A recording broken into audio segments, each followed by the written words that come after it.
কার্শিয়াংয়ের ডাউহেল পাহাড়ের কোলে এই নির্জন পাইন বন দিনের বেলা যতটা সুন্দর, রাতে ঠিক ততটাই রহস্যময়। বিশেষ করে বড়দিনের এই রাতে, যখন কুয়াশার আড়ালে পুরনো কোনো অভিশাপ জেগে ওঠে। দুই বন্ধু, অর্ক আর নীল, তারা কলকাতা থেকে পৌঁছেছে ডাউহিলের এই দ্য উইলো রিট্রিট বাংলোতে বড়দিনের আগের দিন। বছরের শেষ সপ্তাহটি এই নির্জন জায়গাতে বড়দিনের আনন্দ উপভোগ করে ফিরে যাবার প্ল্যান। আরে নীল, তুই এই বাংলোর ইতিহাস নিয়ে এত ভাবিস না তো। তাড়াতাড়ি কফিটা শেষ কর, তারপর চল এই চারপাশের পরিবেশটা একটু দেখে আসি। আর জানিস, ছোটবেলায় ভাবতাম সান্তাক্লজ ঠিক আসবে, তাই ফায়ার প্লেসের সামনে এইভাবেই মোজা ঝুলিয়ে রাখতাম উপহারের আশায়। সব উপহার কি আর ভালো হয় অর্ক? এই বাংলোর মালিক এক ব্রিটিশ দম্পতি ছিলেন। শোনা যায় তাদের একমাত্র সন্তান বড়দিনের রাতেই নিখোঁজ হয়ে গিয়েছিল। তারপর থেকে নাকি এই ঘরে অদ্ভুত সব শব্দ শোনা যায়। এরপর তারা আরও বেশ কিছুক্ষণ বিভিন্ন বিষয় নিয়ে গল্প করতে থাকল, তাদের পুরনো দিনের নানান বিষয়ের স্মৃতিচারণ করতে থাকল। কিন্তু ঠিক রাত 12টা বাজতেই বাংলোর পুরনো ঘড়িটা গম্ভীর শব্দে বেজে উঠল। আর ঠিক সেই মুহূর্তে ফায়ার প্লেসের সামনে ঝোলানো একটা লাল মোজা হঠাৎ নড়ে উঠল। অর্ক, দেখ, ওই মোজাটা নড়ছে। অর্ক উঠে গিয়ে মোজাটার কাছে দাঁড়াল। মোজাটা অস্বাভাবিকভাবে ফুলে উঠেছে, যেন ভিতরে কিছু একটা রাখা আছে। সে হাত বাড়িয়ে মোজাটা ধরতেই এক ঝটকায় হাত সরিয়ে নিয়ে বলল, এই মোজাটা বড্ড ঠান্ডা নীল, মনে হচ্ছে মোজাটা বরফের ভেতর থেকে তুলে আনা হয়েছে। অর্ক সাহস সঞ্চয় করে মোজাটা যেই উল্টে দিল, তক্ষুনি ফায়ার প্লেসের সামনে টুপ করে একটা পুরনো দিনের কাঠের পুতুল পড়ল। পুতুলটার চোখগুলো নেই, শুধু দুটো অন্ধকার গর্ত। সেই দেখে নীল ভয়ে পিছিয়ে গেল। হঠাৎ ফায়ার প্লেসের আগুনটা নিভে গেল, পুরো ঘরটা অন্ধকারে ডুবে গেল। শুধু ক্রিসমাস ট্রির লাল আলোটা টিন টিন করে জ্বলছে।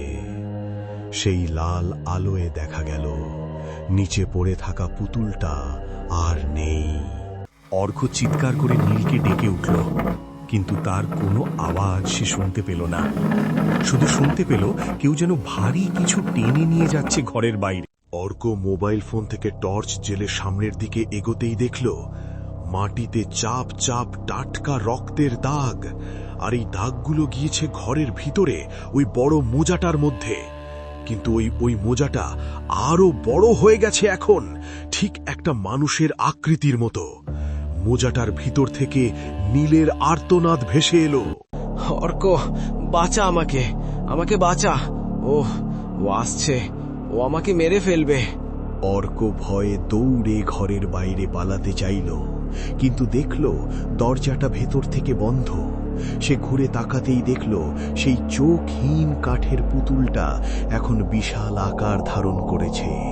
তার হাতে একটা বড় লাল থলি। পুতুলটা ফিসফিস করে বলল, Merry Christmas, Arco. Now it's your turn. পরদিন ভোরে যখন কার্শিয়াংয়ের কুয়াশা একটু পাতলা হতে শুরু করেছে, ডাউহিল ফরেস্ট অফিসের ডিউটি অফিসার একটি ফোন পান। ফোনটি এসেছিল নীলের বাবা মায়ের কাছ থেকে।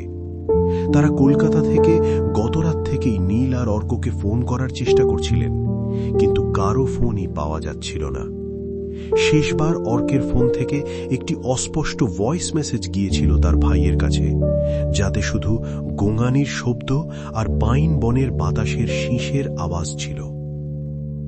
খবর পেয়ে কার্শিয়াং থানার একটি ছোট পুলিশ দল জিপ নিয়ে রওনা দেয় দ্য উইলো রিট্রিটের দিকে।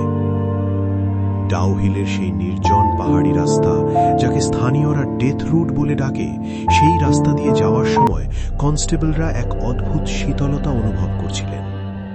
পুলিশ পুরো এলাকা তন্ন তন্ন করে খুঁজল, কিন্তু অর্ক আর নীলের কোনো চিহ্নই আর কোনো দিন ডাউহিলের সেই কুয়াশায় খুঁজে পাওয়া যায়নি।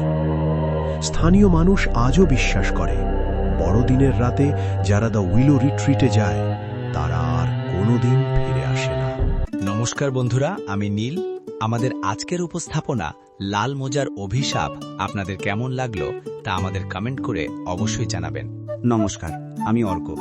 গল্পটি যদি আপনাদের ভালো লাগে তাহলে অবশ্যই লাইক, কমেন্ট আর সাবস্ক্রাইব করবেন। ভালো থাকবেন। দেখা হবে পরের একটা গল্প নিয়ে খুব তাড়াতাড়ি।